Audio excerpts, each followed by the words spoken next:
I know we've only known each other for 4 weeks and 3 days, but to me, it seems like 9 weeks and 5 days.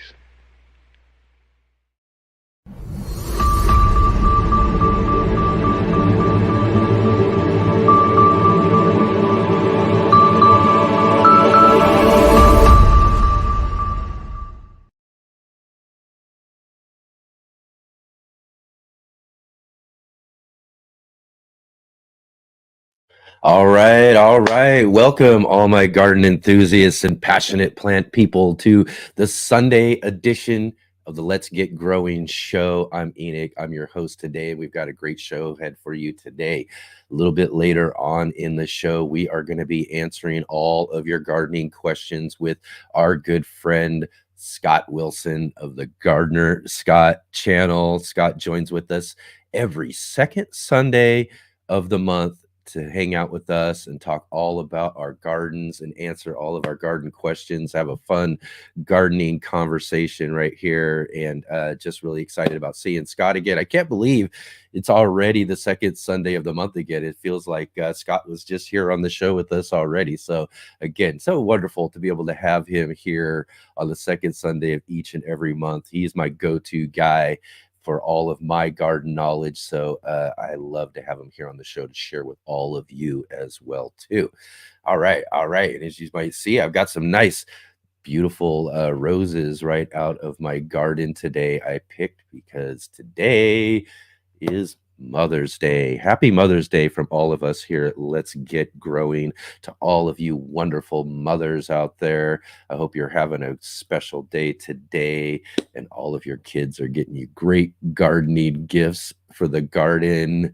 So yeah, definitely great to have all of you moms with us here today. So yeah, we've got lots and lots of things growing on here on the Let's Get Growing show. Just want to kind of go over real quick here. Yesterday on the show, we had a really great conversation with returning guest Mike Van Doozy from Keep On Growing.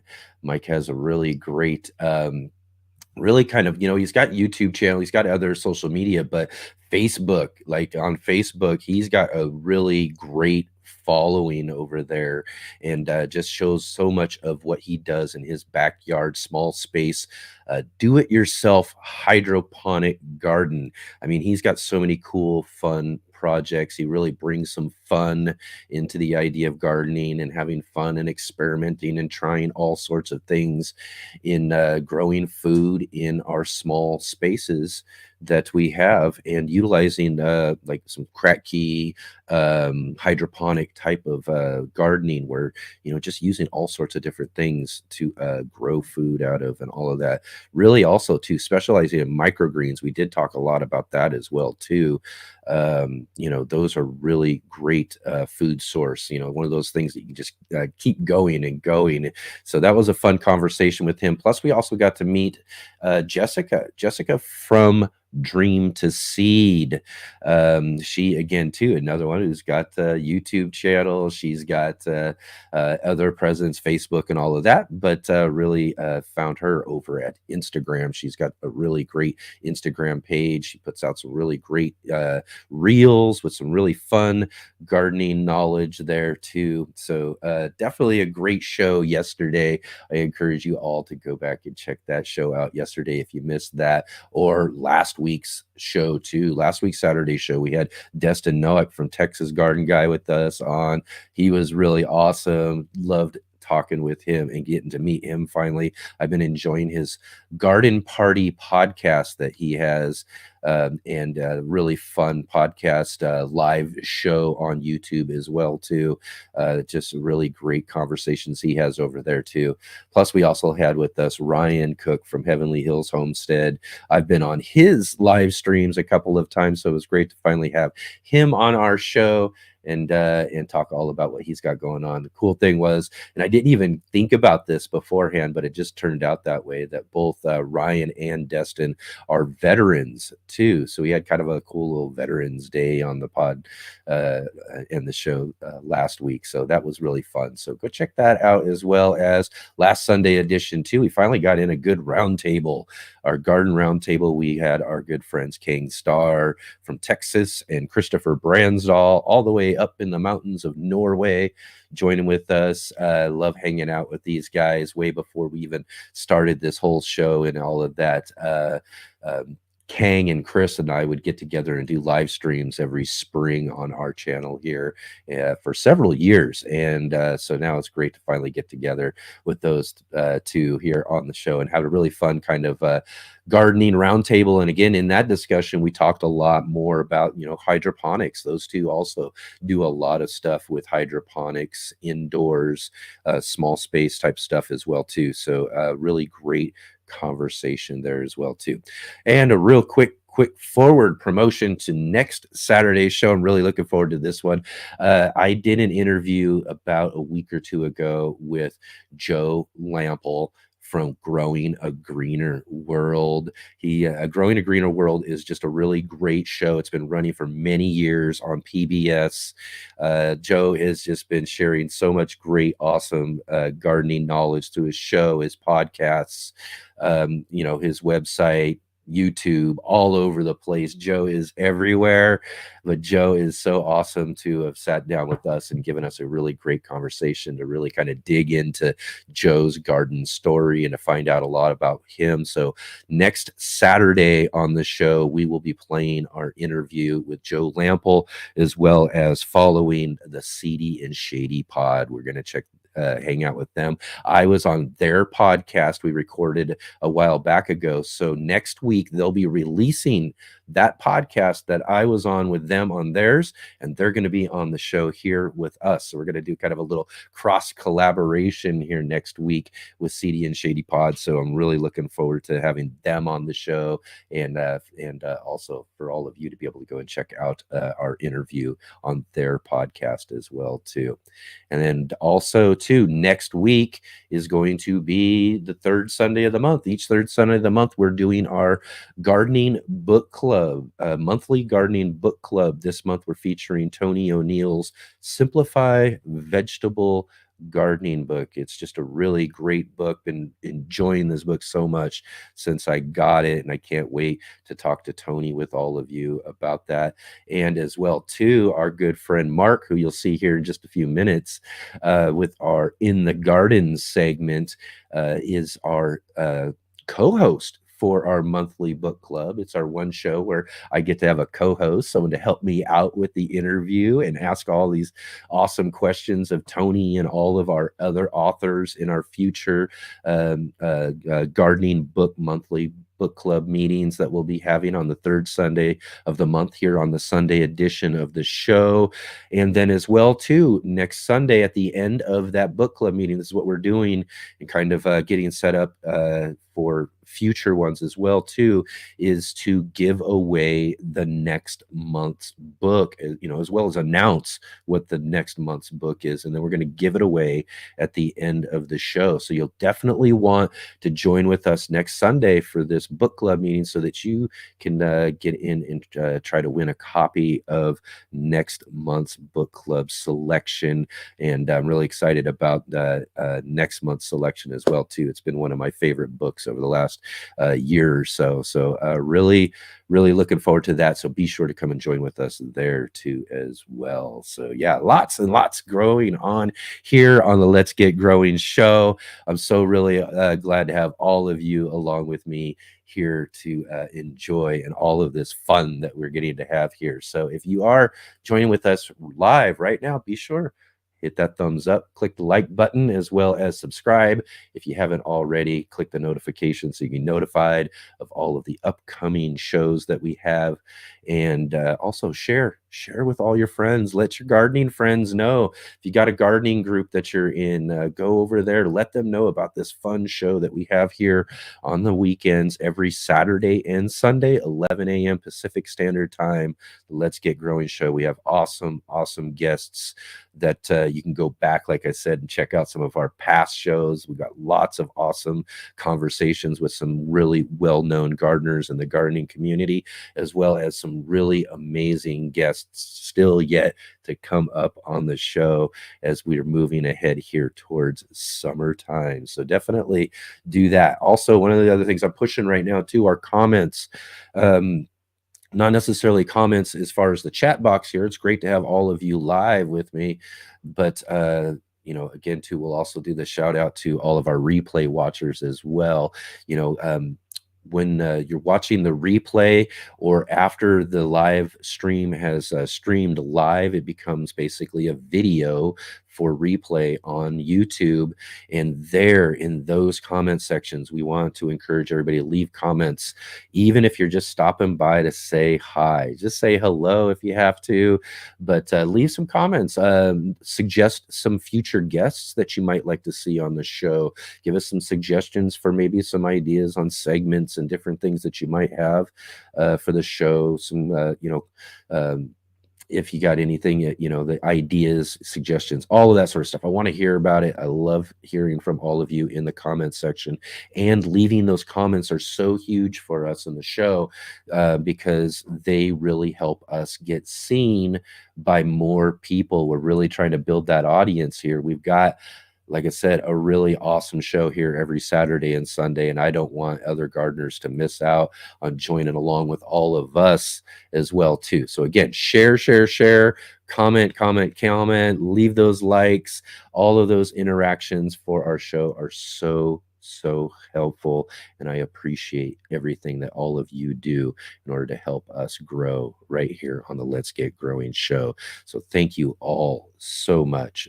And also, if you do have any questions or comments while you are here live, though, definitely jump into our chat box there. Leave some questions, and especially today, I want to see all of your gardening questions. We've got Gardener Scott coming up here in just a little bit here on the show, and throw some gardening questions out there. That's what we've got Scott here for, is to drop some just amazing gardening knowledge on all of us here. So let's get some of those good gardening questions coming out here as we get moving forward too as well. All right. Let's see. What do we got growing on here? Let's check with everybody in the chat.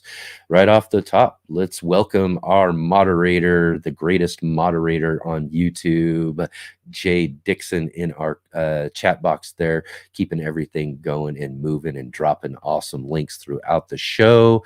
Joining us from Ontario, Canada. Thank you, Jay, so much for all you do for the show. And thank you for being here. Really appreciate it. And looks like we've got Rick joining us from Australia. Rick saying happy Mother's Day. Awesome. Yes, happy Mother's Day again to everybody there. And let's see here. He was also saying, hey there, I'm back. Was watching Growing Your Greens with John Kohler, our good friend John Kohler, and Josh from Boogie Brew. Josh was actually, and I'll just mention this real quick before we move on. Josh, my first heirloom exposition I went to back in, again, it's been a while ago, but back in 2017, I think it was Josh that I met first. I was walking around, I recognized him from John's videos, introduced myself, and he was just such a welcoming person. He welcomed me right in. He had a really cool, his Boogie Brew booth there. He had a bunch of things going on. He was just just right off the bat, we clicked and really just became really good, fast friends right off the bat. And it was because of that friendship that I made with Josh there at the Heirloom Exposition that I later hooked up with Josh and went over and got to meet John Kohler over at his house in Northern California. So that was how I got to meet John, other than the quick little meetup that I did at the Heirloom Exposition after one of his talks. But that's where I did my very first really kind of video with someone else in the YouTube gardening world. John was really awesome. We were over there just helping him out. Josh had me and a few of his other friends to go over there, help John get some things straightened out, planted out. He has just a really cool front yard garden in his Northern California home, and and it was there. I was helping him do some stuff in his backyard. John came up to me and he's like, "Hey, you have a YouTube channel, right?" And I was like, "Yep." He's like, and then he just offered right off the bat. I didn't even have to ask. He's like, "Hey, you want to do a video?" And I was like, for sure, absolutely. Like I said, my channel was just getting started. I only had maybe a couple of hundred subscribers on the channel at that point in time. So that was huge for me. That was so huge. I just really adored and admired John so much at that time. For him to reach his hand out and to offer to do a video with us was just really amazing, and just kind of really ultimately set me on the road that I got on with all of this to leading up to where we are today. So yeah, awesome shout out to John Kohler and Josh over at Boogie Brew. Let's see here. We got Lawrence joining with us.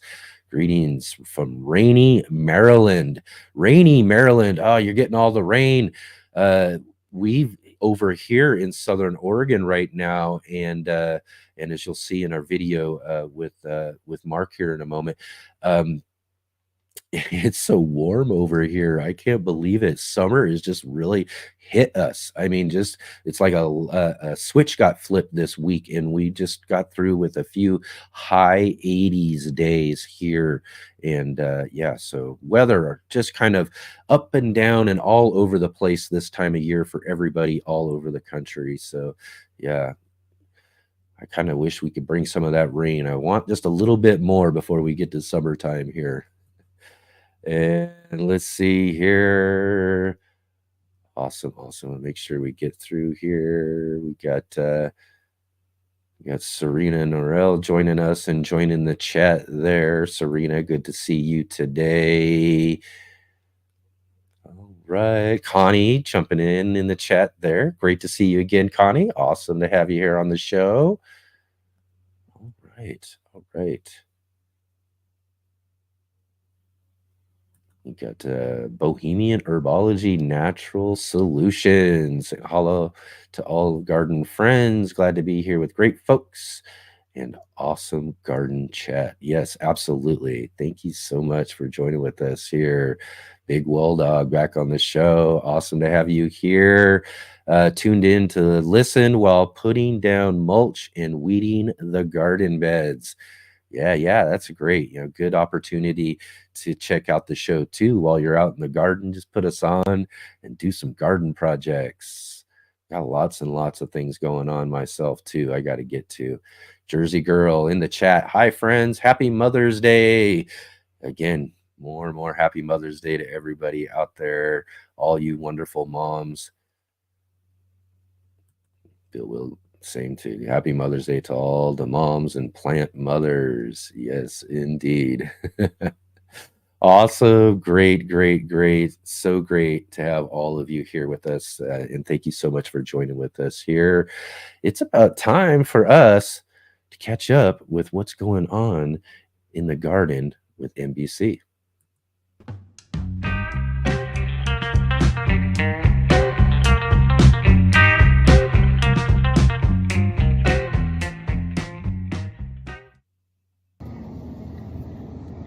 Hey guys, I'm Mark Boucher Colbert, otherwise known as MBC, and right now you're in the garden with MBC. Today, I put up a sun shelter because the sun is beating down. It's like a 90-degree day in Portland, Oregon. It feels like summer. But I was out here with some first through third graders, and we were doing some soil investigations, and I got so into it, and they did too, that I thought this would make a great subject for our In the Garden with MBC this time. So let's get right down to it. Really, our gardening efforts, everything starts and ends with the soil. The quality of our soil is going to determine the quality of our crops. And there's many a farmer and a gardener who has taught that you don't feed your crops, you feed your soil, and then the soil will do the rest. The soil will transfer those nutrients, those benefits to the crops. You're going to have great results if you have great soil. And I back that up with my experience. Totally right on. Let's talk about two things that are helpful to know about our soil. One is texture and the other is structure. Now, texture is more or less something that's fixed but it's still good to learn about it and know what we're dealing with. And structure is something that we can improve. So let's get to texture first. And by texture, I mean the size of the particles, essentially how it feels if you were to rub some moist soil together between your fingers. If it's mainly gritty, you have a sandy soil. If it's silky, you've got a silty soil. And if it's sticky, you've got a clayey soil. What does that mean? Well, as I said, it determines the size of the particles, determine what word we put on that. So sand, silt, and clay are all made of the same stuff, or all potentially made of the same stuff. It's just how small the particle size is. So you can have a rock that's beaten down to a kind of a fine grit that you can still see with your naked eye. We'll call that a sand. And then if it gets ground down over time to a smaller size particle, one that's really difficult to see with the naked eye, that's a silt. And really at the microscopic level, the particles are called clay. Same stuff, just the size of the particle, but they behave very differently. For example, we know a sandy soil drains water really fast. It'll have the advantage of heating up quickly in the spring. We can plant it easily in the spring, but it may be thirsting and always wanting more during the summer. More water, more water, more water. The water just drains right through. A clay soil on the other extreme will have that mucky, sticky, pooling, ponding quality in the spring, but then we may be happier in the summer because it's going to hang on to and retain more water. Here's how you can find out basically and quickly, if you can't quite tell with the finger test. You can take about a cup worth of soil. So I'm just going to add a couple of big handfuls and call that about a cup to a mason jar. And then I'm going to fill it with water and just shake the heck out of it for a little while. Okay, let's fill it with the water. We're going to shake the heck out of it here. We'll cap it. And basically what this is going to do is it's going to put the particles into a tizzy, a tumble, if you will, in the water. Well, what's going to fall out first? The biggest stuff, the sand. The sand particles are the biggest ones. They're going to fall out immediately.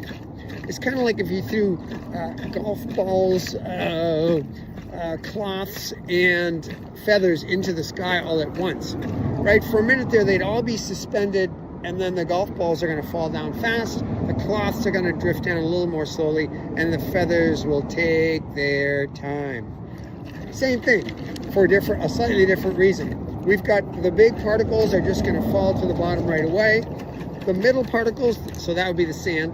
The silt, now you can see, it's going to be hard to see on this. I'm not really trying to do an accurate depiction, but there is a layer of stuff that is already visible to the eye that's forming a distinct layer. But this water is going to remain cloudy, and it's going to remain cloudy to the degree that there's a lot of silt and clay in here. After a day or two, the silt layer, in other words, those particles are still jiggling around in the midst of the water molecules, and it's going to take them a little while. They're so small, they're kind of getting bumped by the molecules and held in place a little bit by the molecules. Much as a feather might just get a little slight updraft of air and stay aloft, these things are going to stay aloft in the water for a little longer, or quite a bit longer.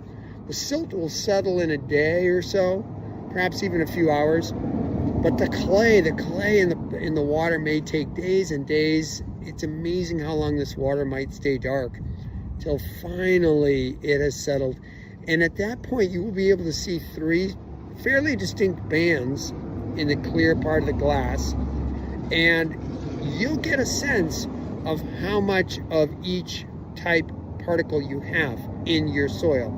You'll get to know whether you have a sandy, silty, or clayey soil, and what you can expect. A lot of people do this at the beginning of their gardening careers because it tells them kind of what the constitution of their soil is, and that's not something you're going to change very much. But let's get into structure. Now, I've got some really good garden soil here that I just dug up, and I want you to see this. We're going to get in close here, because as I pull this soil apart, it's a big clump of soil, but as I start to apply pressure, it's going to gently break into subclumps, and we're actually going to find stuff in there. Like, see, there's a worm kind of sticking out of that one. As I continue to open this up, it gently pulls apart. I see now tunnels, spaces. Look at the openings in there. I'm seeing these little tiny white. Let's see if we can get in there and really see that. I don't think the camera resolution is going to allow us, but there's these little tiny creatures called springtails that I'm seeing a lot of. As I get in here, we were finding millipedes, we found wireworms, we found rove beetles, we found ground beetles. But the point being that this soil doesn't just fall apart at the touch, nor does it hang together in a kind of a lumpy kind of clay ball. It's gently breaking apart, but it always breaks apart into smaller subunits. And we see as we get in there an incredible porosity. This is the result not only of root action, but of action by microbes and macroscopic life, various secretions, everything from bacterial, fungal, macro life like worms, the glues, the sticky particles, the slimes that this soil life produces. It's actually gluing the soil together into a beautiful structure. And when I say it has porosity, partly you can see some of, occasionally you'll pick up a chunk and you'll see an actual wormhole going through it.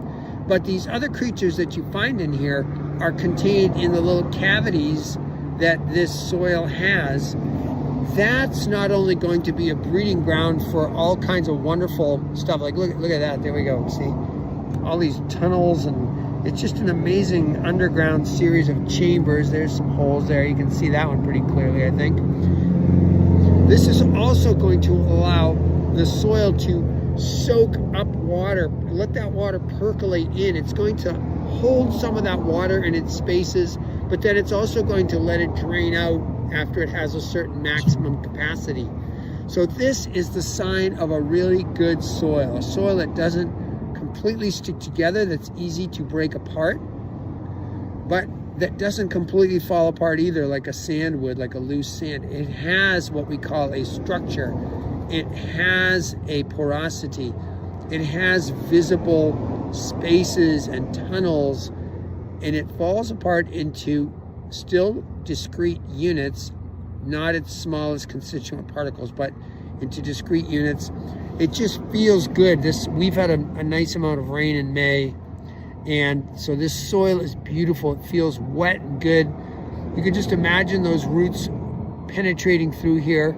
Right now this doesn't have a crop on it, but in a month it will, and those roots are just going to also take advantage of that air exchange that can happen in those tunnels.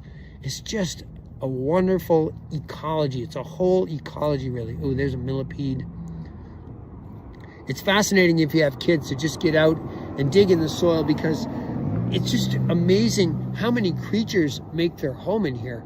And the healthier your soil, of course, the more diverse the ecosystem will be, the more robust the ecosystem will be. So when you dig into the soil, you should be finding lots of worms. You should find other insect life, other arthropod life. You should be seeing ants. You should be seeing millipedes. You should be seeing pill bugs. How do you get this if you don't have it? Two letters, OM, organic matter. You're going to start adding organic matter to the soil, because that is going to become the feedstock for not only the bacteria and fungi, but then certain decomposers like pill bugs, like millipedes, worms. After the bacteria have their way with the organic matter, it will be prepared for the worms to eat. That is going to start to attract all the critters, macro and micro, that you need to form the glues, the slimes that will stick your soil particles together and give you a beautiful structure. So what I want to say two things to you. Remind you that you can check the texture by doing the water test. Look for the layers as it settles, and you can get a relative idea of what you've got. It'll settle the sand first, the silt, then the clay. But that's not something you can change. It'll just give you a rough approximation of how your soil will behave. The thing you can make a difference on is adding organic matter to your soil so that the creatures, an ecosystem develops in there, and then you get a wonderful structure that will just be like a huge underground cavern system, a huge sponge system, ready to receive water, hold on to water. And you know, it's because you've cultivated that community. It will then come return a huge benefit to you as it liberates nutrients from that organic matter. So this is why when we say do your things like cover cropping, do your soil management, take care of your soil, don't over-till, don't use chemical fertilizers and pesticides. This is what you're protecting and preserving. This kind of incredible soil life that's going to give you the most, perhaps one of the most precious resources on the earth, beautiful garden soil. So get out there, just dig around your soil. It's good for your health too. They say there's beneficial bacteria in the soil that can actually improve your mood. I'm not kidding, go look up the studies. Anyway, get out there, play in the soil. That's what we were intended to do. That's our birthright, and that's what we get to do as gardeners. So go enjoy it.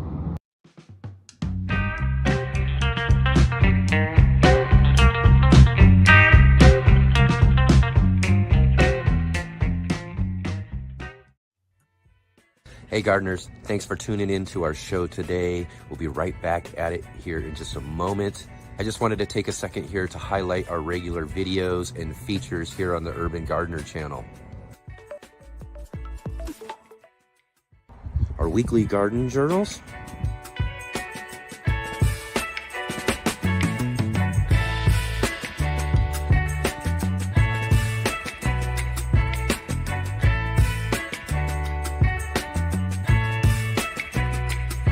and our incredible featured visits.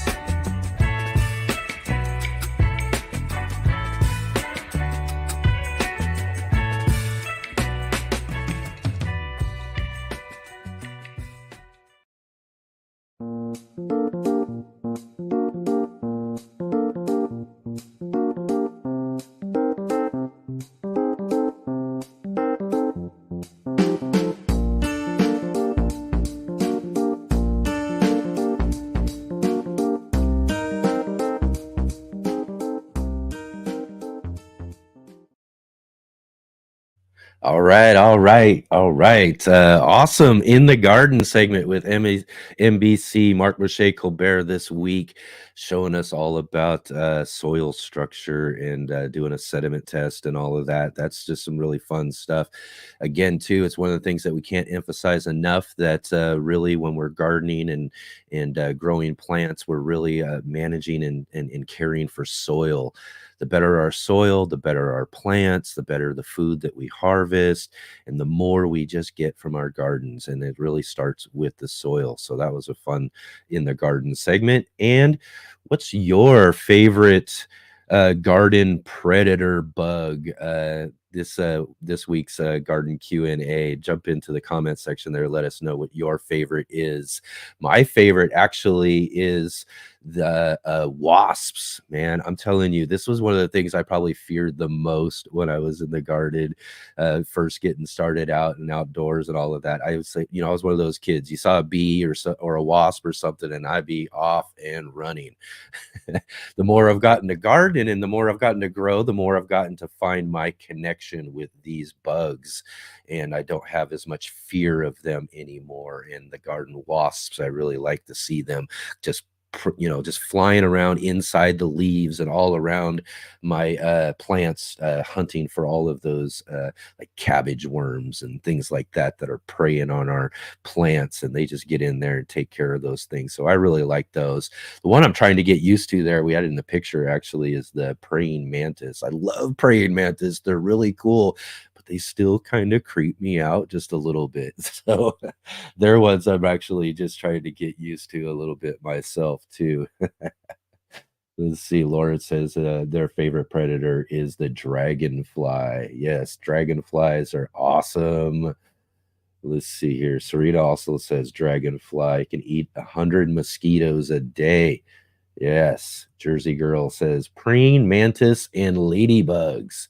Yeah, ladybugs are the great ones that everybody loves to have in their garden. Not only do they look nice and pretty and all of that, but they're little voracious eaters too of all of those nasty little aphids we get on our plants. So yeah, those are really great to have in your garden. Um, let's see here. Bohemian Herbology says praying mantis for sure. Yeah, yes, praying mantis are great. They're cool. Like I said, just they look like little aliens, man, and their heads move and their arm just they're so more lifelike, than any other bug. And so it's just I don't know. I have to. I'm still getting used to them.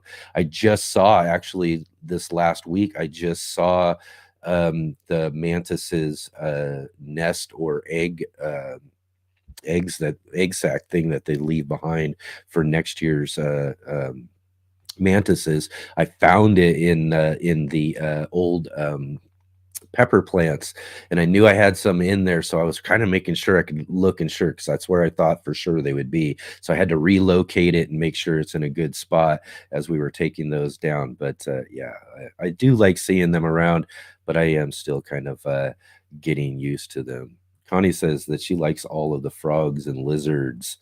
Yeah, those are great to have too. I mean, I thought about that too, actually trying to find some more local native lizards somewhere and see if I can't get them to rehome them into my alleyway or something so that I could have some of those around. But I have cats, so I don't think that would be a good idea for the lizards ultimately. But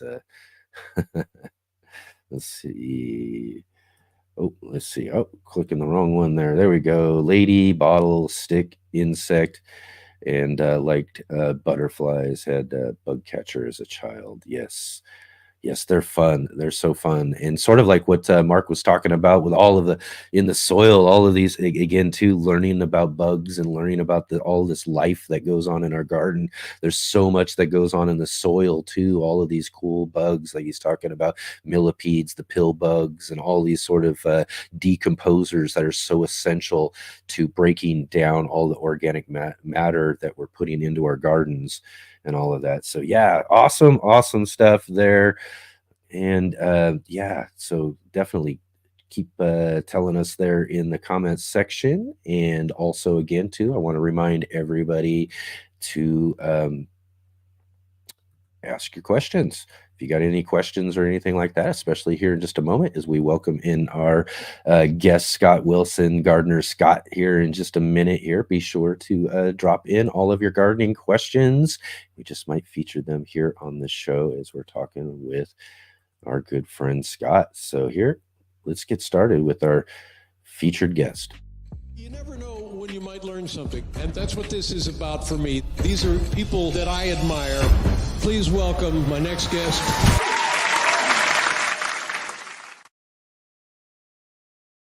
Awesome. So again, like I said, second Sunday of the month. Can't believe it's already this second Sunday of this month already.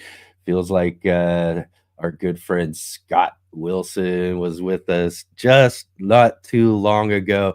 But I'm also, Scott, I'm pretty sure that I'm also because I was on your channel here just the last week or so ago too, that I'm like, we've been seeing a lot of each other lately. Yeah, It's that's right. always good to see you, Scott. Thanks again for joining us here on the Let's Get Growing show. Always good to see you, Enoch. Yeah, we've seen each other 3 times in the last month. I know. I know. I was thinking about that too. I was like, man, this is just as I was sending out the email last night, I was like, it just seems like it was just yesterday I was talking to you. But yeah, we were on your channel talking all sorts of gardening questions and things with all of your audience and everything as well too just recently. So again, thank you for having me on your show. And again, awesome to have you here today. So how's everything growing on in your garden now over there in Colorado? We're almost ready to get the garden going. had snow again this week. Oh Or this my. last week. It's been cold, windy, wind in excess of 50 miles an hour for 3 days in a row. And I'm getting tired of it. But this week, actually starting tonight, will be the first week where every day will be above freezing. Every night will be above freezing. Oh, So excellent. it's been a while since we've actually warmed up to this point. So my trees are budding and flowering, and a lot of my perennial plants are starting to wake up. And hopefully this week I'll start getting some of those garden plants in because I think my soil's finally warm enough. Yeah, yeah. Again, too, that's something we talked about in the last show that you were on with us too, is how important soil temperature is to Yeah. this time of year as we're planning on putting our plants out into the garden. Yeah, it's not warm enough for the tomatoes and peppers and squash. I'm still about a month away from that, but it is warm enough for the spinach and the chard and the beets and the brassicas and all those kind of fun things. Yeah, yeah, we still got some room for some of those cooler crops right now. For me though, man, and I was talking about this just a little bit earlier on the show, and I think I even mentioned this to you last time we were talking too, is just that this time of year just varies so much. I mean, there was a time that you could almost kind of like expect what was going on at this time of year just a little bit. I mean, it's always kind of been a variable, but even more so nowadays. Last year, this time of year, I was still expecting freezes. I was looking at my Oh, yeah. forecast, and they were even, forecasting some frosts past my last frost date. And it's some of the things, again, like I said, we've been touching on the last show, um, is planning ahead or thinking about when we're going to get things out. This year, though, complete opposite. So I've got last year on the mind this year. I'm thinking, oh, last year I had all these late frosts. There was these, and it was so hard to plan on when I was going to get my tomatoes, my peppers, and things out. And this year, complete opposite. And it's and we talked about this last time. Like I said, was that I'm looking at my forecast. Everything looks good on my forecast. A few weeks ago, last time I even talked to you a month ago, everything looked Yeah. good on the forecast. I mean, I could have actually went out there and planted then, but then I would have probably might have been because I had last year on the mind. You know, I was thinking, man, I'm getting myself out ahead. You never know what could happen. And then here we are, Scott. I'm telling you, it was almost 90 degrees the other day here. 87 yesterday. Wow. Still some more 80s to come, low 80s. I mean, summer just smacked us right in the middle of spring this year. I'm Man. ready for that. Yeah, yesterday, my high temperature yesterday was 44 degrees for a high. So Oh my. I would I would love to have a smack of 90 degrees to be able to get outside and get some stuff done. Yeah, yeah, that is the great thing, that the weather's great, it gets you motivated, you get out there, you get a lot of things done and that sort of stuff. I've still got a ton of things I've gotta get done out there to get things, where I want them to be. But, yeah, you said 40 degrees though. I mean, I think 40 degrees is about as low. 44, 45, I think, is about as low as we're getting at this point right now, which is Yeah. great. I just wish I would have been able to get that head start. I mean, it is, Yeah. again, just being things so unpredictable. Well, but I think it's better to have waited and look Yeah. back and think, "Oh, gee, I could have got started 2 Mhm. weeks early," than to start 2 weeks early and then you get that freeze and it Yeah. undoes everything that you do. So, patience is a virtue and gardeners need patience, and we kick ourselves when everything goes right, and then we kick ourselves when we act too early and everything goes wrong. So, having patience to just wait until everything really is right, that's kind of the approach I've learned all these years. Yeah, yeah, again, too, and that was something that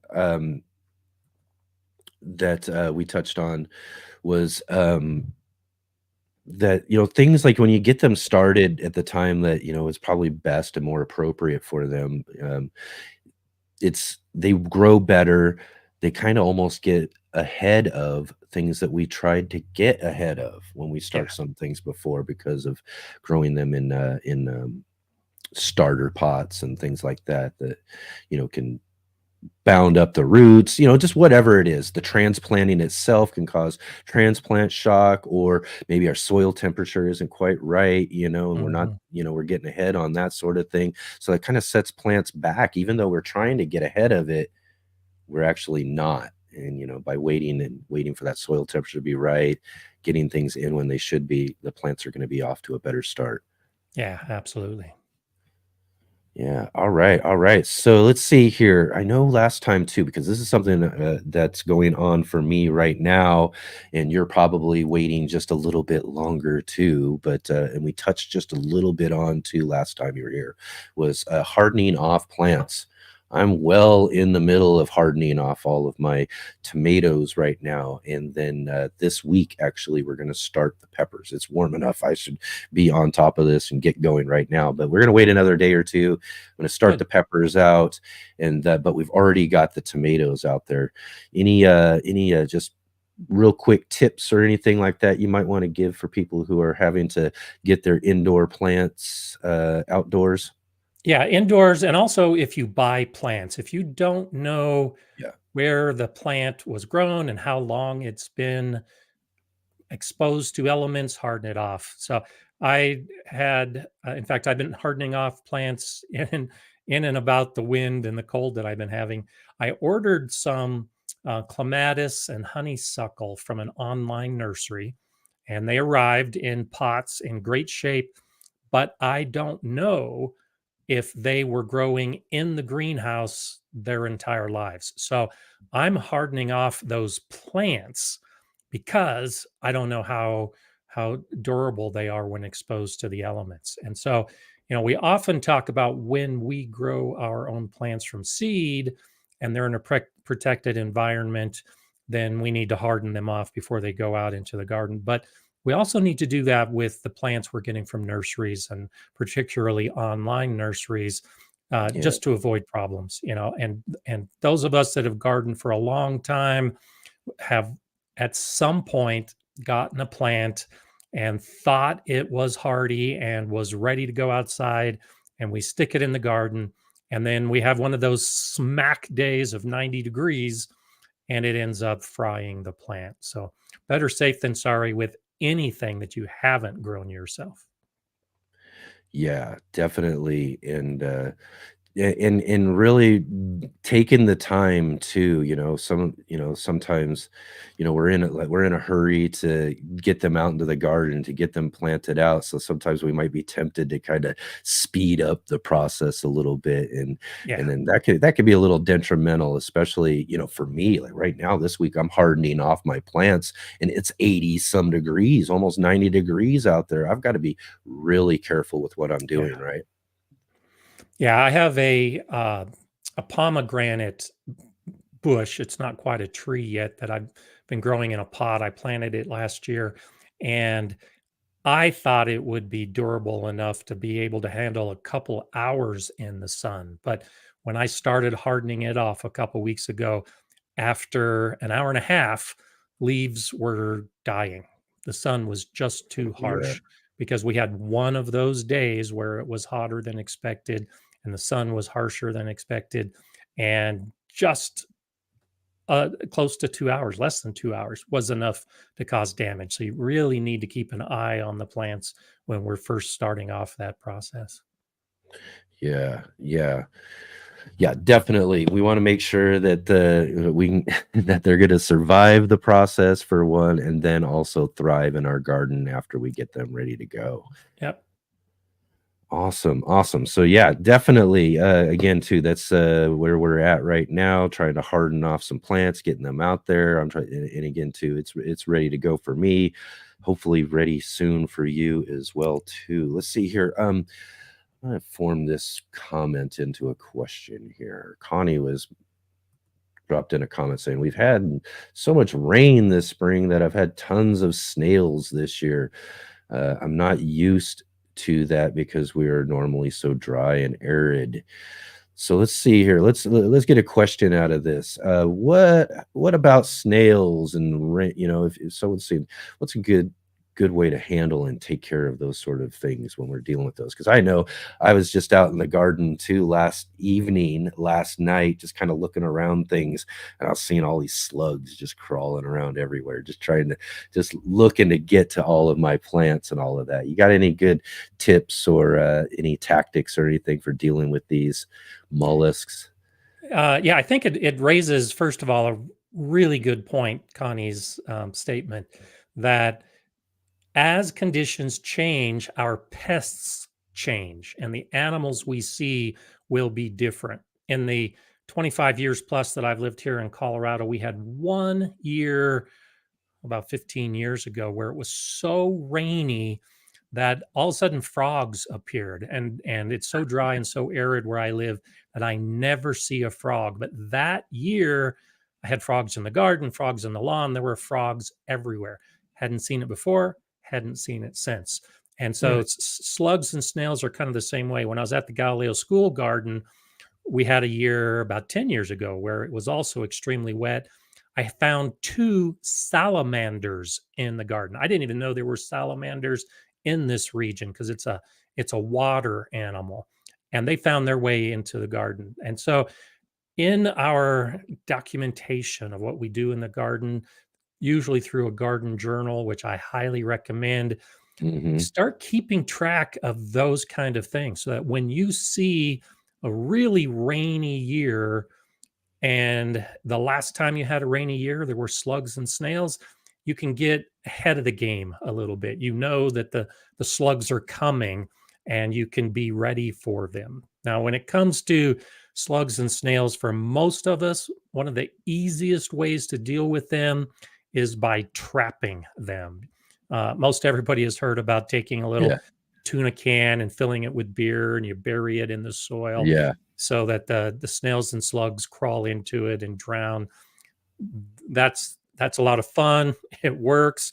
An easier way is just to take newspaper, about 8 or 10 sheets of newspaper or cardboard, wet it, make sure it's nice and wet and saturated, and then just lay it on the ground. And that wet condition, especially if you normally are dry and arid and it's just briefly really wet, put that cardboard on the ground and then lift it up later in the day, and you'll see a congregation of slugs and snails.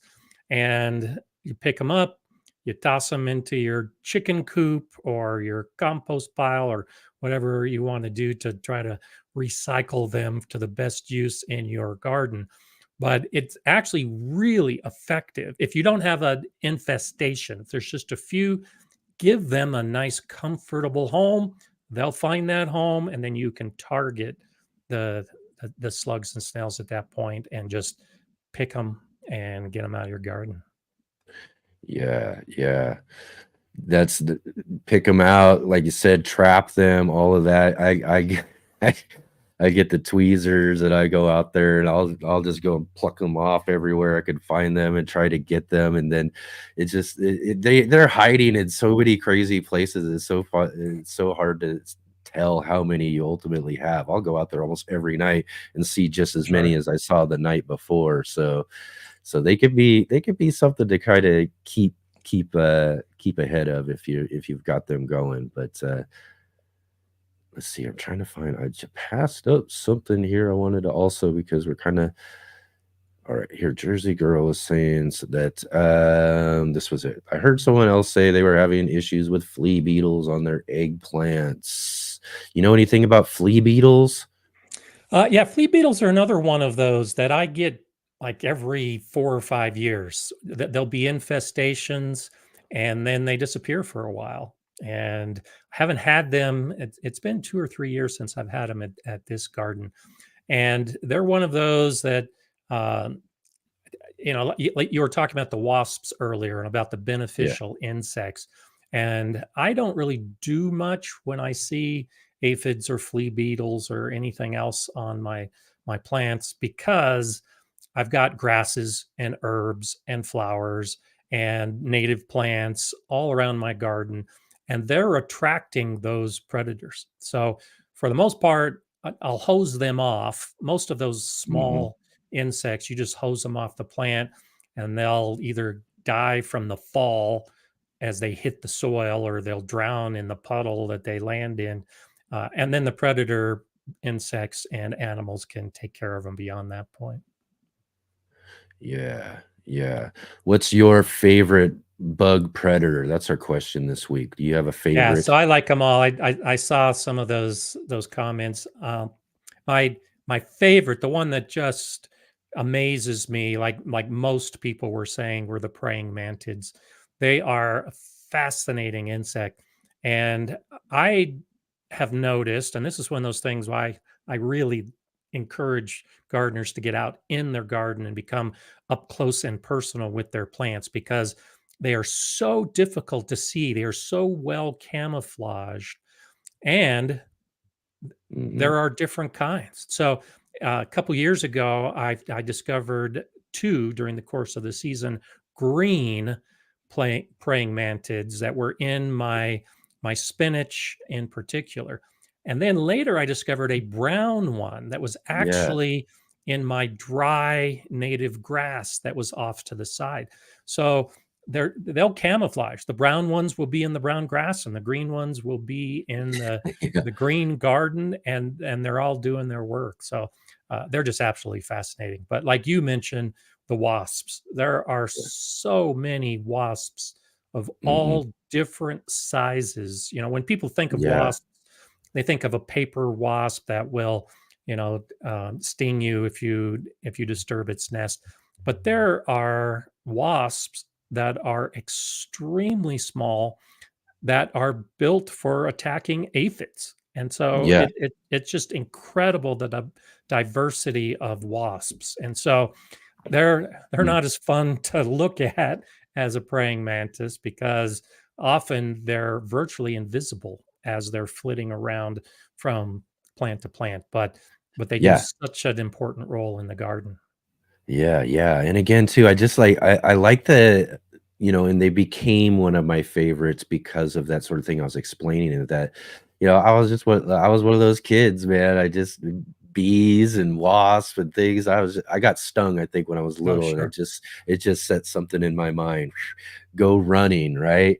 But that's one of the cool things about gardening and doing and getting out there in nature and working with all of the soil, as Mark was showing in our Mhm. in the garden segment, all of these just amazing little bugs and things that are just a part of the natural cycle of things that are going on out there. And then more so as some of these predatory bugs that we don't really think of it. We think of them as they're coming after us, but they're not after us. They're in our garden spaces because they're hunting.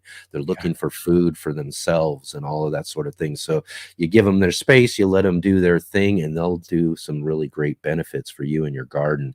And I think that's how I really kind of connected with wasps, was just learning what they were doing for me versus, scaring the heck out of me and getting me running. Absolutely. All right, let's see here. I got a question here. Came up a little bit earlier. Let's see. Um, oh, Serena was asking, how many pumpkins should I expect harvest from 2 Long Island cheese pumpkin seeds I planted this week? Uh, That's a a very lot. couple. A lot of it depends on how much space you give them, how many vines you allow to grow.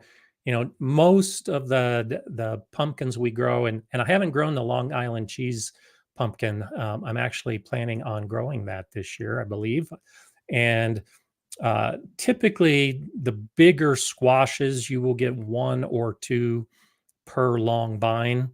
Yeah. And depending on how good your soil is, the plant may only be able to support one or two. But if you've got really good soil with lots of nutrients, then you can get one or two on each vine that squash plant is growing. So uh, just have to wait and see.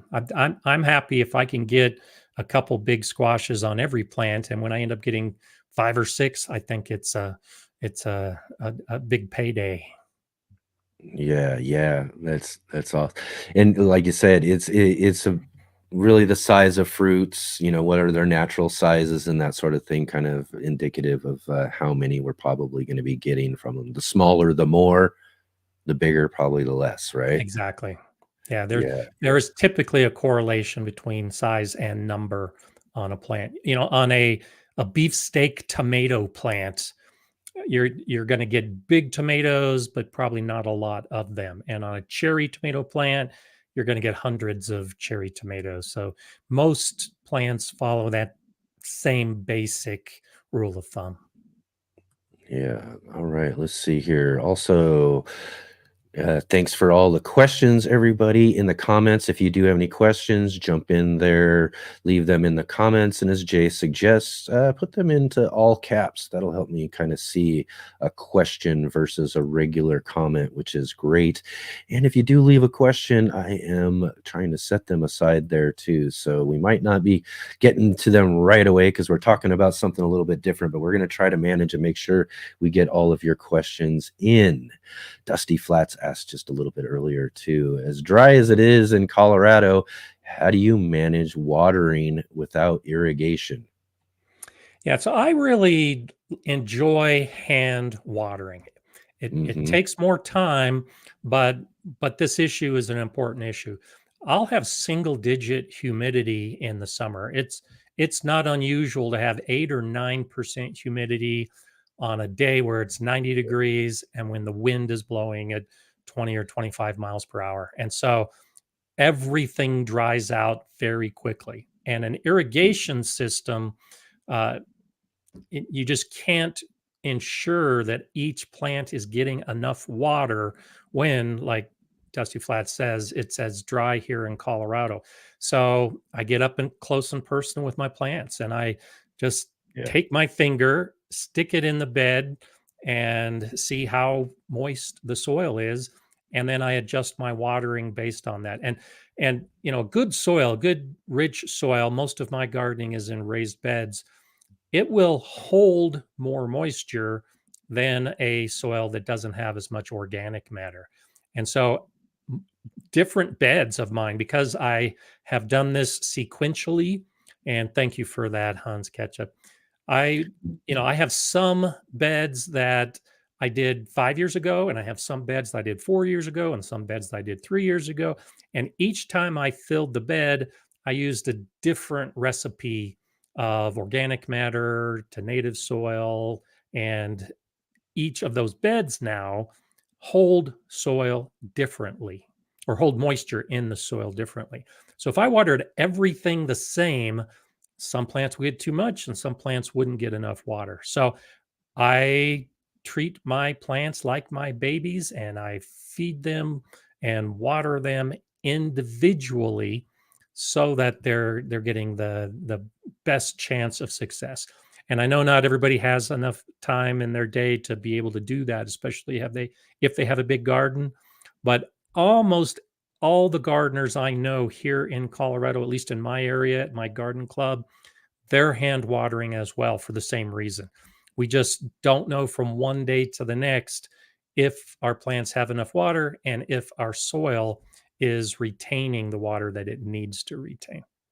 And really, yes, exactly. And really important too, though, as you were kind of talking about there with, an automatic drip irrigation system, which are great to have. Believe me, I've got so many different garden spaces and different things that it's good to do that. I've got to fix some up and get some done. But even at that point, you're still really important to be walking around your garden, watching individual plants, making sure, like you said, do that finger soil test for moisture. It works just as good, if not better, than an actual moisture meter. You just stick your finger in there and go, is it wet enough, or do I need some more water here? And that's important because, you have an automatic system. We might turn it on and then just think, oh, it's doing the work for me, and then one of those things might spout out or get clogged up because some sediments might get in there, and the plant might go to dry, and you end up losing some plants over it. And a lot of gardeners will set up their irrigation in spring and then leave the settings the same throughout the season. And plants need different amount of waters at different times. The amount of water that a plant needs in spring before it gets really hot, before the humidity drops, while the plants are still small, you set up your irrigation and it's enough. But later in the season, when it's very hot, the plants have quadrupled or more in size. They're beginning to flower and fruit. They need more water later in the year than they needed earlier in the year. And so you should always be modifying your irrigation plan and checking your hoses and checking your valves and checking everything. And I think you had popped up brief. I think it was Dusty Flats talking about the soil becoming hydrophobic. That's a big reason why I'm hand watering, because drip irrigation is great. It's easy. It's one of those things I think a lot of gardeners should consider, but particularly in dry regions, when you're just drip irrigating around the plant, the rest of the bed will dry out. And if you're using amendments, particularly amendments that might include peat moss or coco coir, when they dry, they're hydrophobic. They will repel water. And so I like to have my whole bed evenly moist. Even if it's an area where no plants are growing, I think it's important to keep the soil moist because it feeds the soil organisms, like Mark was talking about earlier, but also because it's insidious. The edges dry out and you're still watering the plants. And then the soil begins to dry closer and closer to the plant. Then it starts affecting the roots that might have started to grow outside the drip zone of the plant. And so if you're drip watering and you just can't understand why your plants aren't doing well, it could be that everything around those plants in the soil is so dry that there's no soil life, there's nowhere for the roots to grow into because the soil is too dry, and you're essentially putting your plants in a pot that's too small because you're only watering directly around the plant. So in that case, more water is better when it comes to all of the soil. Yeah, definitely.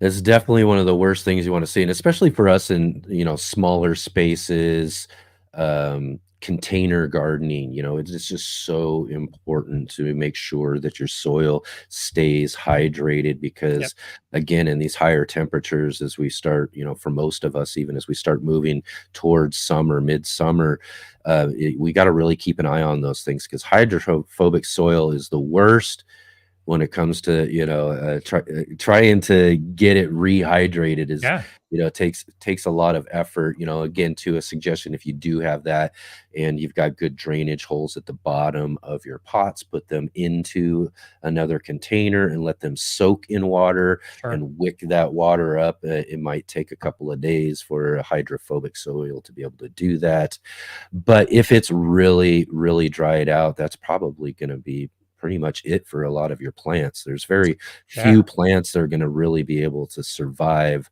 that type of drying out. Yeah, that's right. Yeah.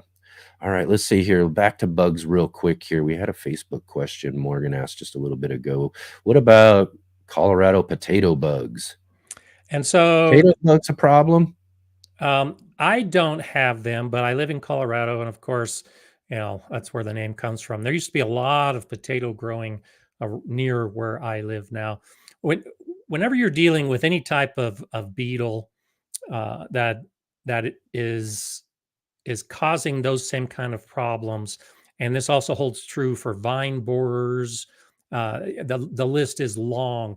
They would spend a portion of their life in your garden, either in the soil or on the garden waste, the stems, the leaves, the dead leaves that they have to live on or lay eggs on over the course of the winter. And so one of the most important things I think for gardeners to move toward, and you mentioned it earlier when you were talking about wasps, you need to learn about what's happening in your garden. You need to learn about the insects in your garden. And if you've got a problem with any type of bug or beetle that is eating your plants or killing your plants, learn about their life cycle. And then you can take action to disrupt that life cycle. And so if it's an insect that lays eggs in the soil or lays eggs on plants, and then the larva burrows into the soil, all you need to do is just disrupt that soil. So in springtime, you cultivate it, you turn it over, all of those grubs show up, and the birds will eat them or the sun will kill them. That's a great way to Hmm. do it. Others will lay eggs, or the adults will actually curl up into leaves. And some of them, it's really incredible. They actually will cause the leaf to curl up around them. So they'll kill the leaf and kind of bury themselves in a dead leaf. And if you leave all of your dead leaves around your garden, then you're encouraging some of these pests to survive the winter. I had a problem this last year. It surprised me. It was kind of an experiment, but I have raspberry cane borer, and I'd had this problem almost 20 years ago, and lost my entire crop of raspberries because I didn't know anything about raspberry cane borers, and it killed out Whoa. all the canes in I don't within a even know if three I've ever heard of those. within a 3-day period. All of the canes were lost on that patch. It was Oh about my, 25 feet long, about almost 3 feet wide, a wow. lot of raspberries. Well, what I learned beginning 20 years ago was that the raspberry cane borer adult will drill into a raspberry cane, lay an egg. That egg will hatch into a larva. The larva will be inside the raspberry stem, that cane, all winter long. Then, once the plant begins growing, it begins eating the plant from the inside out. And then it emerges as an adult, and the hole is big enough that the whole cane falls on the ground. And it's incredible to see your raspberry canes, suddenly all of them are lying on the ground. Well, the control, just like we're talking about these other beetles, is to not allow them to overwinter in raspberry canes. So you cut the canes down every winter and you don't have raspberry cane borers. Well, as a test last winter, I thought I would see if it was still a problem. Where I live now is about 15 miles away from that previous house, and I got raspberry cane borers because I left my canes up over the winter. And this last summer, I didn't have much of a crop because I lost so many to that insect. So what did I do this year? I cut down all my raspberry canes so that I won't have that issue again. And it's the kind of thing that once you learn about your insect, be it a potato bug or a squash beetle or a vine borer, whatever it happens to be, if you can disrupt its larval stage, you eliminate the adults in your garden, and then you don't have that problem again. Yep. Key that, like you said, the key is just disrupting that life cycle, and really ultimately, when it comes down to is really, and I think that's kind of almost the theme of what we're talking about too, is just really getting in and learning just a bit more about these sort of things that are really essential to our gardens, and pests and bugs, whether they're predatory or soil. All these sort of things are really important for us to understand how they affect things, how they affect our plants, and those ones that are really causing problems for us. Knowing more about them is going to help us understand exactly how to take care of them. Yeah, and act early. I'll see a squash bug Yeah. on a plant, and I instantly grab it and kill it.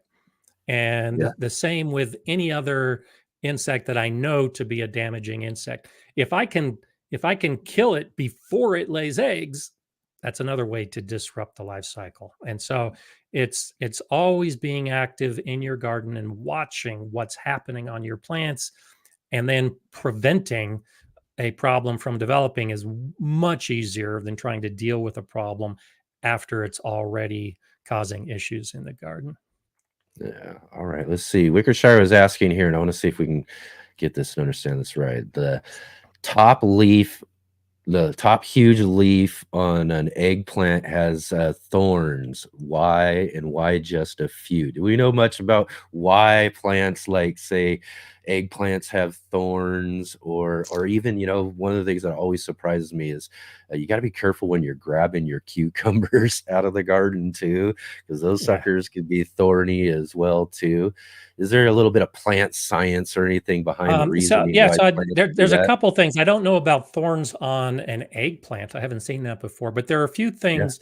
There are some fungal diseases that can actually cause uh, growths on leaves and stems that look like thorns. Yeah. There are some genetic mutations that can also cause bumps and malformations on leaves. If it's a a single eggplant and just a few leaves. I don't know what it could be exactly, but those are the Yeah. most likely things. Is that there's something that's caused the cells to mutate, or a fungal problem that has caused the same issue. But no, I haven't heard about that before. Yeah, that's one of the things I find really fascinating about eggplants is they do, and they have these little thorns that kind of come up, I think, right up underneath of the leaves, which are Okay, interesting. And again, too, it's probably some sort of evolutionary yeah, and it could be the thing within the variety. plant that's it's creating some sort of predatorial barrier or something Sure. throughout time or something like that. But I always find that interesting that some of these plants have the thorniness, like the cucumbers. Sure. Yeah, that, even the little hairs on the tomato stems, but especially cucumbers, most of the squashes, they'll have the the rough stems that have those little hairs that will dry out that can cause a problem. Yeah, just another fascinating thing about plants. Plants just do some amazing things sometimes, some weird things too that we Yeah. And I see just Rick gotta is making wonder a about. Rick's making a comment about the stem. So yeah, it's different. Yeah. Those kind of little thorny protrusions on a stem are normal, and you'll see that very often. It's on the leaf. That earlier comment said that I hadn't seen it on the leaf necessarily, but You were yeah, a saying, are lot those a lot of those trichomes? kind of plants. Yeah, so trichomes is a name for those plant parts, and Mhm. especially on tomatoes. Trichome is exactly what is happening on a tomato. It's a common misconception that those little hairy things on the stem, uh, when you bury them, they will grow into roots, and that's not the case at all. It's trichomes. It's a completely different thing. There are different cells on stems called adventitious cells, and those are the ones that will grow into roots. And then it's the same with cucumbers and peppers. There's a lot of plants that will have adventitious roots, even eggplants, or adventitious cells on the stem.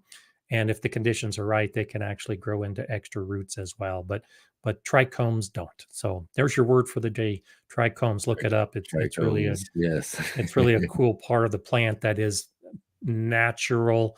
And there's not a lot known about trichomes. There's lots of theories, and one of the theories, like you mentioned, was a protective mechanism that the plants Yeah, develop to keep insects or animal pests away. yeah, probably something that's just developed over a long period of time. Let's see here. Another question. Bohemian Herbology asked a little bit earlier. And here's some words that I'm going to have to try to figure out. Any Okay. past experiences with plants that have said to have allelopathic tendencies hindering seed germination, i.e., sunflowers? Yeah. So allelopathic tendencies, some plants will exude chemicals that keep other seeds from germinating. And one of the most common, as mentioned, is sunflowers. Sunflowers have allelopathic tendencies. So if you're growing sunflowers in a patch, you may not see very many weeds, and you may not see many grasses growing, because they tend to have the properties that keep other plants from growing. One of the most common one here in the eastern United States is black walnut. And so black walnut trees have the same properties. And within the soil around the tree, it tends to hinder the growth of other plants. The thing about these plants that have the properties when they're living is they lose these properties when they die, or when like the branches or the needles fall from a plant that is known to be allelopathic. You can still use those as mulch. You can still use them in your compost pile, but it gets back to the education. It's learning about those kind of plants. And if you want to grow sunflowers with other types of flowers, just be aware that directly around the plant, you might not get anything, but generally it only extends out a few inches. It isn't like you plant a sunflower and you can't grow anything else within 6 feet of it. That's not the case at all. It's usually just a few inches around the plant, and you can actually use that to your benefit. I haven't tried this. I read about it as an interesting experiment idea. But if you have an area with a lot of weeds and you're having trouble with those weeds, plant a bunch of sunflower seeds and just let that allelopathic property take care of itself. And the next year, when some of those seeds try to germinate, the sunflowers will naturally hinder the growth of some of those weeds. So it's kind of a way to intentionally hinder seed germination to kill the weed seeds that are sprouting. So never tried that, but it is one of those things that I've considered because I like growing sunflowers. See, Brampton Garter says, like rhubarb. Does rhubarb have that sort of tendency? So rhubarb is a different chemical. I've got grass and comfrey growing right up next to my rhubarb.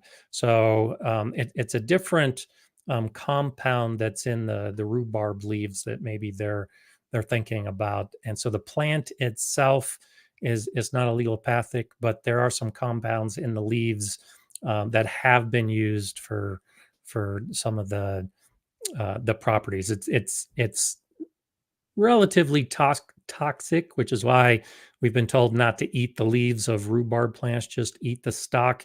It's because of some of those chemical compounds that are in the rhubarb leaves. Right on, right on. Dusty Flass asked another question just a little bit ago. Any way to get rid of cutworms? Yeah, cutworms is exactly what we were talking about before. Cutworms emerge from the soil, and then they come up and they eat the plant. And so if you have a cutworm problem, like mentioned earlier, cultivate the soil, disrupt their life, try to get that larva that is just about to emerge exposed to the sun so it can be eaten by birds or fried by the UV radiation. But the other option, if you have cutworms, is to recognize the adult life cycle when the eggs are being laid. And then I'm a huge advocate of hoops over almost all of my garden beds. The hoops can support all kinds of materials at different times of year for different purposes. And one of the best things you can do is to use row cover fabric over your beds, supported by the hoop. And that keeps the adult away from your plants so that they can't lay the eggs that will be a problem later. Yes, awesome. All right, let's see here. Wickershire asked another question I think will lead to another thing I want to talk about too, but he asked just a little bit ago too, if tomatoes are unlabeled, at what point can you tell which are determinate versus indeterminate? One is a bush and the other is more of a vine question. Yeah, so you kind of have to let it grow and let it flower, and there will be a correlation. So generally the indeterminate tomatoes, the plants will grow to a set size between 3 and 5 feet tall generally, and then they set their flowers. They don't grow any taller, and all of the flowers appear all at once. And so if you see a plant that is growing and not flowering and growing and not flowering, and then suddenly a whole bunch of flowers appear, chances are it's a determinate tomato plant. Indeterminate tomato plants will grow, and when they're just 1.5 feet tall, they'll set a flower or 2 or 5, depending on what kind of plant it is. and then it'll keep growing. And at the next crook, it will set new flowers while the previous ones turn into fruit. And so if your tomato plant is flowering and fruiting and flowering and fruiting and flowering and fruiting and continues that cycle, chances are it's an indeterminate tomato plant. Right on. Yeah, yeah. And so question for you, and we touched a little bit on this too again last time you were on. We talked a little bit about potatoes as over the last few weeks, and probably in the next couple of weeks it's a good time for people throughout the country to be planting potatoes out. Now, I was listening to someone the other day talking about this, and I think there's some, I don't know, maybe misconceptions or ideas around the ideas of potatoes. What Talk a little bit about potatoes and the idea of being determinate or indeterminate. Yeah, it's true. Tomatoes and potatoes are in the nightshade family, so they are related. And potatoes will do the same thing. There are determinate varieties of potatoes, and you can't really tell above ground. The potato plant is going to be virtually identical, but below ground on a determinate potato, all those tubers are going to appear at about the same time. They're all going to grow at the same rate. And when it comes time to harvest, you're going to have a crop of pretty evenly sized tubers.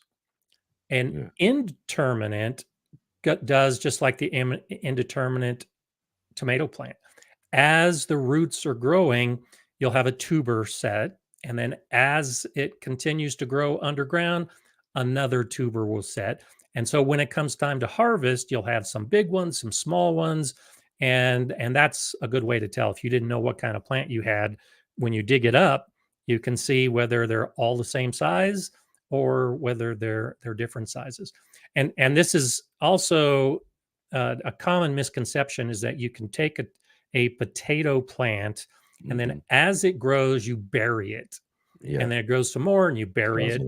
That works with the indeterminate potato plants, because as it grows, it will continue to set new roots, and those new roots will set into the new tubers. And a tuber's technically an underground stem, so it's not actually the roots, but that's how it grows.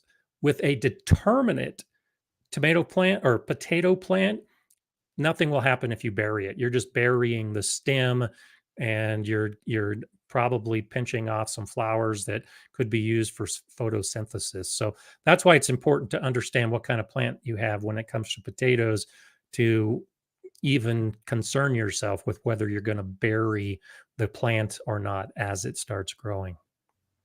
Yeah, and so for me, and this is where maybe I'll kind of dig in just a little bit there. So one of the things is I've seen a lot of people experiment. I've tried even experimenting myself with burying and doing things like taking containers. There's people who, like, they'll do these stackable type beds and keep burying and keep burying. But every time I've done that, I mean, and again, too, maybe it's really comes down to the variety and finding out which ones are the right type of variety. But I've never seen too much growth as we've buried them as far as new potatoes. It's always the ones that are really from ground level below where I get the most production from. Absolutely. And it may work if you have a really long season and your soil is perfect, but it's those first ones that are going to grow the biggest. You're not going to get the big potatoes later on with what's buried. And Rick points out, good morning to you, Rick. Thank you for getting up so early. Yes. Most of the potatoes that we get at the store are going to be determinate, because when it comes time to harvest, they want to harvest all those russet potatoes that are the same size, and they can put them in the trucks and bring them to the supermarket. And so if you are interested in growing determinate potatoes, that's one way to start, is to actually take an organic potato from your supermarket produce section and save it till the next year, chit it, plant it. Chances are it's going to be a determinate potato. Yeah, yeah. And then so another thing too is there's this term called hilling. So hilling your potatoes is this idea of kind of burying Yeah. the top of the potato, but in the field or when they're healing potatoes, what's happening there too isn't they're not trying to grow more potatoes, they're trying to protect the potatoes, right? Sure. Yeah, that's a big part of it.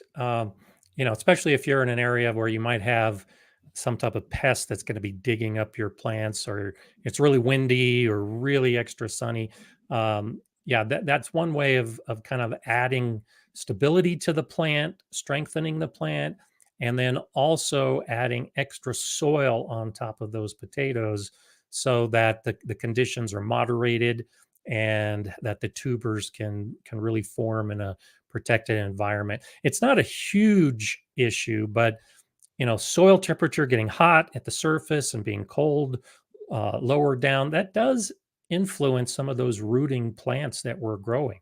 And so the hilling kind of creates a more stable, protected environment for all those tubers underground. Plus the sun and light too, right? I mean, Yeah. that's one of the things you'll notice if you've grown potatoes enough before is that potatoes, you'll get some ones that'll be right at ground level, growing right up there, those roots, and they'll try to pop up above your Yeah. soil there, and then they turn green, and that green is not a compound you really want to be Yeah. ingesting because It's it'll it's upset mildly your toxic. stomach. Yeah. Yeah. To give you a nice upset stomach if you get enough of it, but, that's another reason why healing's really good too, is to cover those topmost ones up and protect them from the sunlight as well, right? Absolutely. Yeah, right on. Let's see here. Uh, Hens Ketchup. Love the name. I love that name. Yeah. I'm having trouble direct sowing Swiss chard. Is there a reason it's not germinating? Uh, Well, there could be so several, uh, right?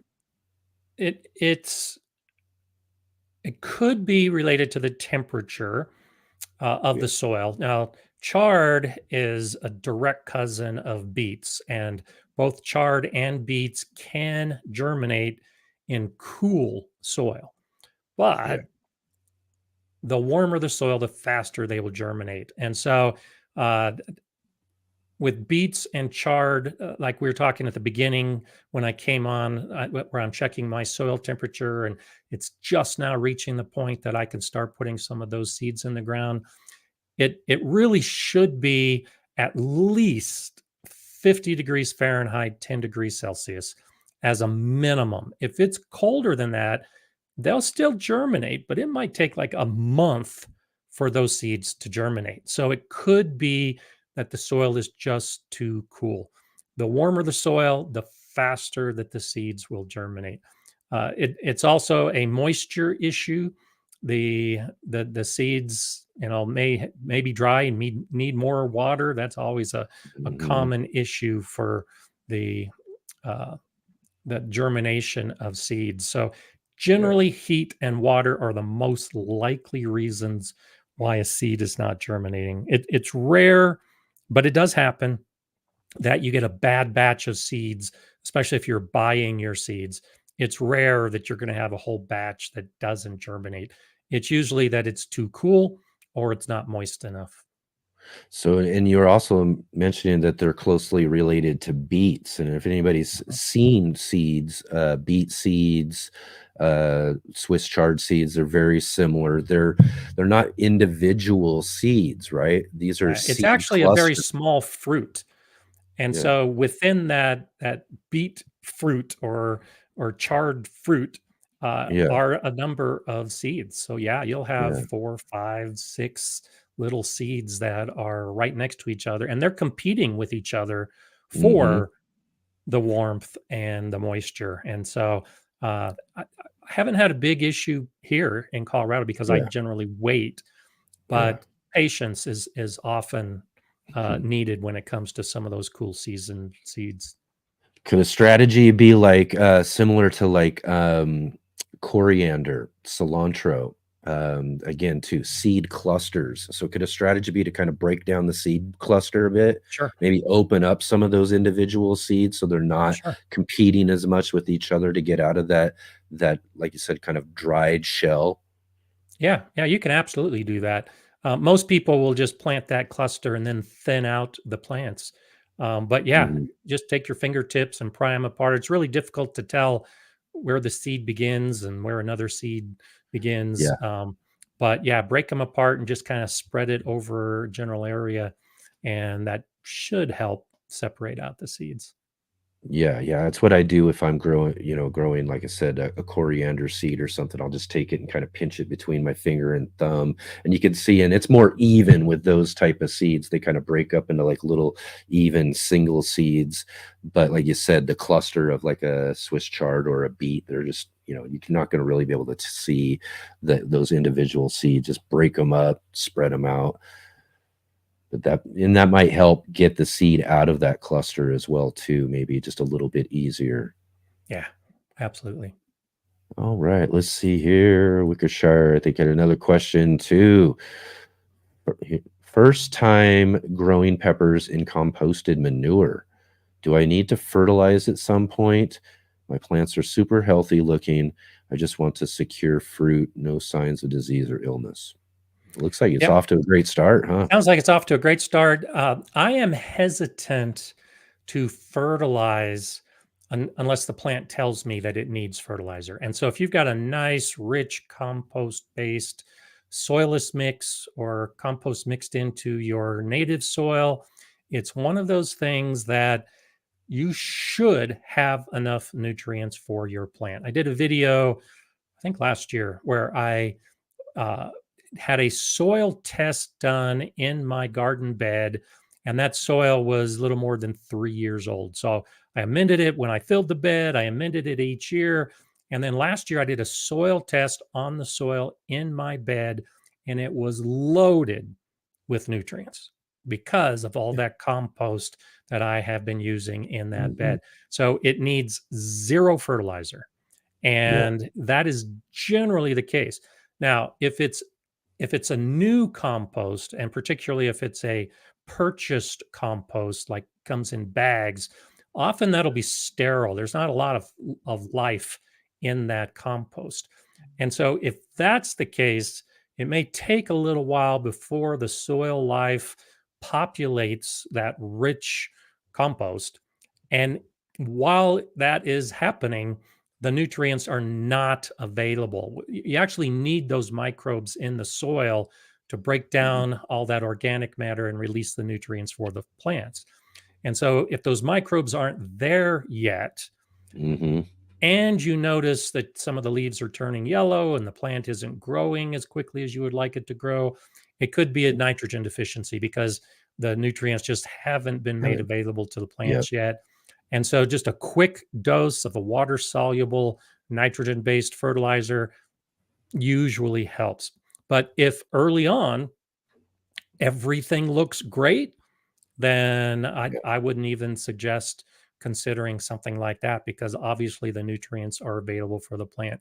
Later in the season, if it looks like uh, you're getting chlorosis, the leaves are yellowing, the plant looks stunted, it's not putting flowers on, then you can address that issue and add fertilizer if you need to. But as long as everything's looking good and the plant is Yeah. telling you it's happy, wouldn't consider adding fertilizer. Yeah, yeah, you've got some good compost going on there. You're creating again too that great soil biology. Everything's working and growing in there. You got all of those things present that you need in the soil to create a thriving system for your Yeah, plants to thrive in as well too. That's something, like I said, we emphasize today, especially as Mark was talking about in the garden too, about how important the soil and all of those things going on in our soil really makes things absolutely. happen. One of the things you did mention there too, and this is something I like to tell people, especially new people who are new to gardening, is that if you are getting soil from these other sources, with bagged soil, big box stores, all that sort of stuff. You're setting up, say, raised beds or containers and all of that with that soil right off the bat. And I tell people to keep their expectations down a little bit, because again, you made that important point, is that you've not given time for that soil to build the biology that it needs, really. So we're starting new beds and we're starting things out, and plants will grow. You might have some that'll adapt really quickly and will do okay, but you might have a bunch that aren't thriving and they're not looking as well as you would want in your garden. But that's usually that first year kind of thing that you've got to get through. Because by that next year, you've now built soil biology. Things have gotten to start to break down. Those nitrogens are really becoming available. All those different elements that you really need for plants are really starting to really formulate inside of that soil. So it takes time to kind of develop that soil when it comes down to it, especially if you're starting from bagged soil. Absolutely. Yeah, really important. And again, too, it's one of those things, though, too, I think it's really important to emphasize to newer gardeners, because newer gardeners, when we start seeing things not working out so well, it becomes kind of a deterrent to doing it again, like, man, my tomatoes looked terrible last year. I don't know if I'm going to try that again or something. No, try it again, because That's right. you've got trying it. Yeah, because you've got now that soil built up, and that's probably what your issue was the year before. It was you were just getting started. So just like you, in learning about what's going on in your garden and figuring out some of these ins and outs and all of that, your soil's got to take time as well to figure out what's happening and build that biology and bring in all of those, microorganisms, arthropods, all these things. They're just so essential to having healthy, thriving soil. Yeah, and like Connie was saying here too, I noticed my soil getting better every year. And that's the thing, it does too. Right on, Scott. Man, again, too, so awesome to have you back on the show again, too. I think we answered a bunch of really great questions. Lots of great knowledge today for everybody to get started in their gardens this year. So let's let everybody know a little bit about what's going on over at the Gardener Scott channel. Well, coincidentally, tomorrow on my Monday live stream, I will be talking about soil. So that's going to be the primary subject that I'll focus on tomorrow.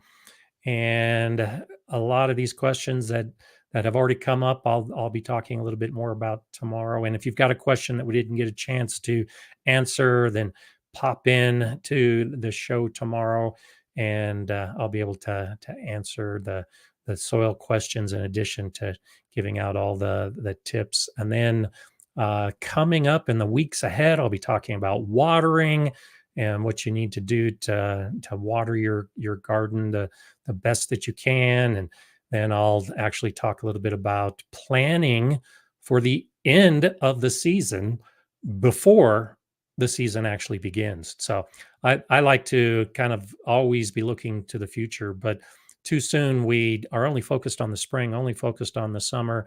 And you really, I think at least, should be thinking about October and November right now, because you can be growing plants well into the fall. So that's some of what's coming up.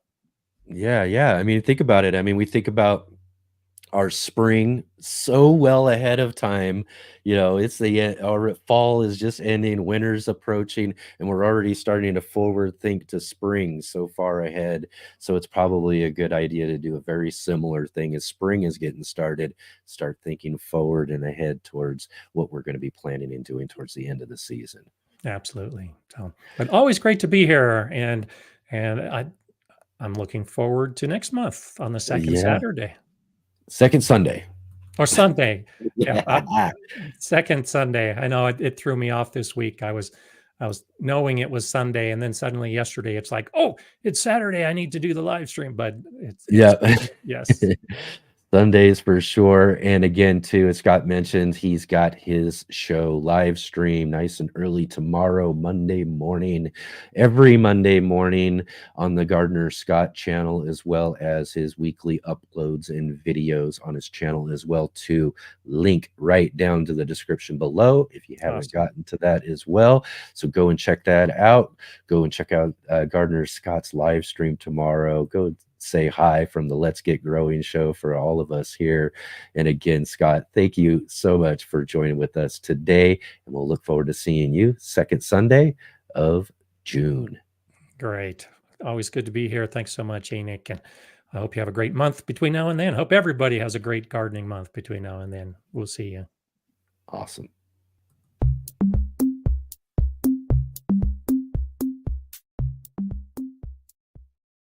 Let's Get Growing is sponsored by IV Organic.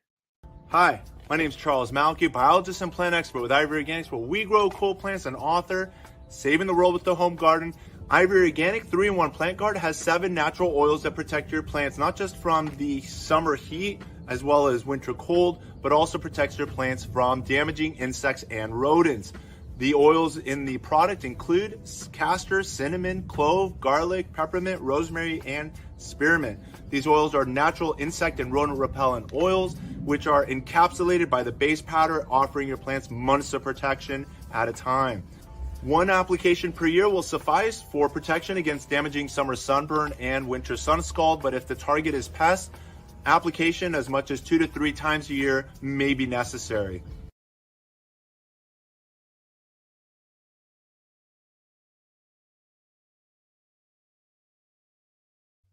All right, all right. What another great conversation and gardening discussion with Scott Wilson from the Gardner Scott channel. I just really love talking to Scott so much. It just so much great stuff going on in the garden, and he's got so much great knowledge for us to help us get our gardens off to the best start as possible. So again, thanks to Scott for joining with us again here on the Sunday edition of the Let's Get Growing show. And we look forward to seeing Gardner Scott again. Like I said, second Sunday of the month in June. Let's double check that date real quick and make sure we got the right date. Second Sunday of the month, it would be June 9th.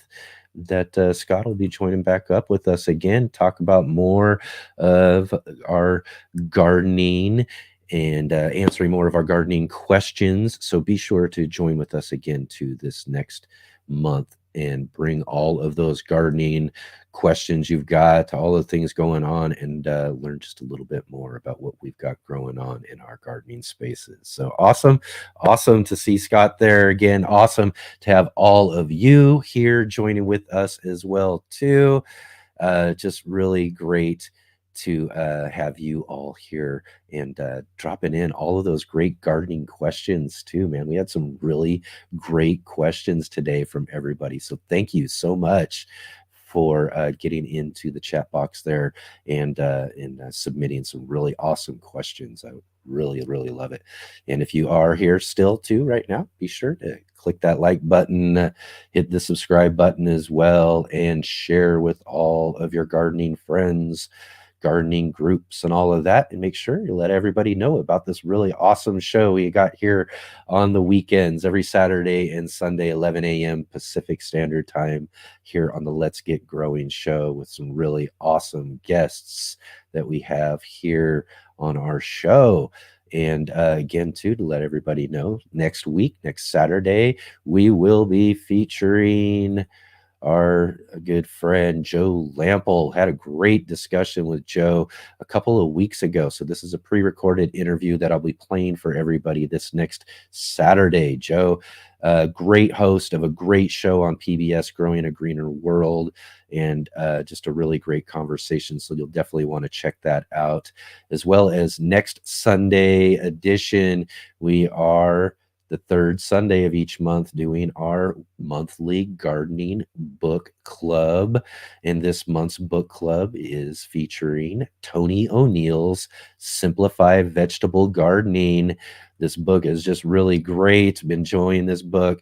And again, like I say, he does so well at simplifying, you know, his name, his channel name of the book, simplifying all of this great garden knowledge for all of us and making it really easy for us to understand. Such a really awesome book. So we're looking forward to talking with Tony next week on the Sunday edition. One note I do have to mention to everybody for next Sunday's show, though, is we will be starting about a half an hour later than we normally do. So this will be 11:30 a.m. Pacific Standard Time for next week's show. That way we just had to bump it up just a little bit, just so that we can ensure that the timing works out for Tony over there in the UK to be able to join up with us and make sure you can get onto the live show from work. Tony's a firefighter and he's out fighting fires before he comes onto our show. So we're going to make sure we accommodate that by starting about a half an hour later. So make a note of that and then come and join with us next Sunday for that show as well. To go back and check yesterday's show, we featured Mike Van Duzy from Keep On Growing, a really fun conversation with Mike. He's been on the show before, so definitely go and check out that show if you missed that yesterday. It was just a really fun, great conversation with Mike, as well as following Jessica from Dream to Seed. Jessica shares with us her garden story and all about the content she creates over at From Dream to Seed. So definitely go and check out those shows as well too. Leave some comments. Go back and check them out. Leave us some comments if you can. I really, really appreciate all you guys do when it comes to leaving comments for us on all of our replay videos. That's really important to helping us get seen by more people out there. The YouTube algorithm just, loves those interactions, like hitting the like button. When you hit that like button, that's an interaction that the YouTube algorithm helps bump us up and gets us seen by more people, suggests us to more people. So by doing that and leaving those comments on our replay videos is just really, really important. And one last thing too, before we do go, I do want to encourage all of you to get down in the description below. There is also a link to our Facebook group, the Let's Get Growing Gardening group on Facebook. And this is just a great place for all of you to continue the conversation, and not just continue the conversation that we have here in the chat during our live streams, but continue the conversation on Facebook through our group. And there you can leave pictures, you can put some videos, you can show us what you've got growing on in your gardens. And I love seeing what you all have growing on in your gardens. So definitely come and join with us there if you haven't already, and jump right into the conversation in our group. Drop some pictures of your gardens. I want to see what you all have growing on. So definitely come and check that out as well too. I want to mention one last way you can really support our show is to support our sponsor, Ivy Organics. Ivy Organics is our sponsor. You can go check them out at ivyorganics.com. Go and check out and buy some of their 3-in-1 plant guard. I'm telling you, this is an essential product. I don't really endorse too many products, too many things when it comes to gardening. I think there's a lot of things that we can do, in a natural way, and all that sort of stuff is what I promote. But I really, truly believe in the 3-in-1 plant guard product. I think it works great as a spray. As everybody can see here, we got the bottle there. You can turn it into a spray, as well as a whitewash that you can paint on some of your fruit trees. We're doing that to our container trees here in our gardens.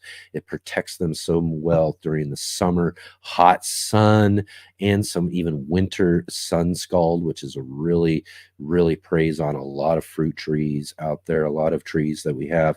I think this product's really great. So go check that out at ivyorganics.com. Use our promo code GROW10, GROW10, save 10% off on the 3-in-1 plant guard there. It's really, like I said, it's a really great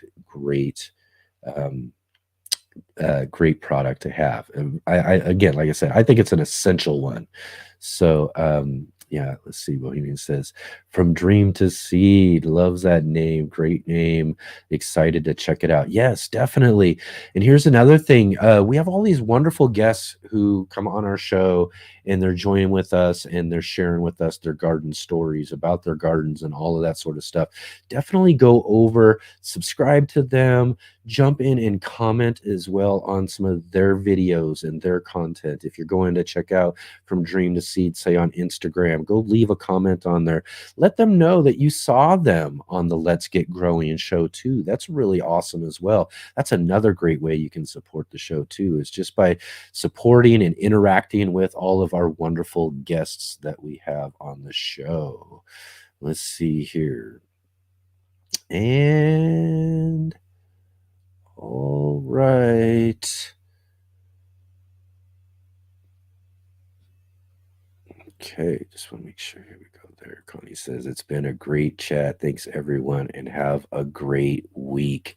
Absolutely. Thank you, Connie. Thank you, everybody, for joining with us today. You are all just such a wonderful crowd to have. I love hanging out with every one of you, and I look forward to hanging out with you next week again. Remember, Saturday and Sunday.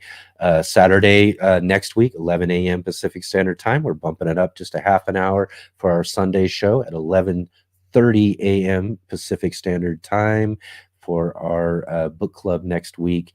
And we'll look forward to seeing all of you next week.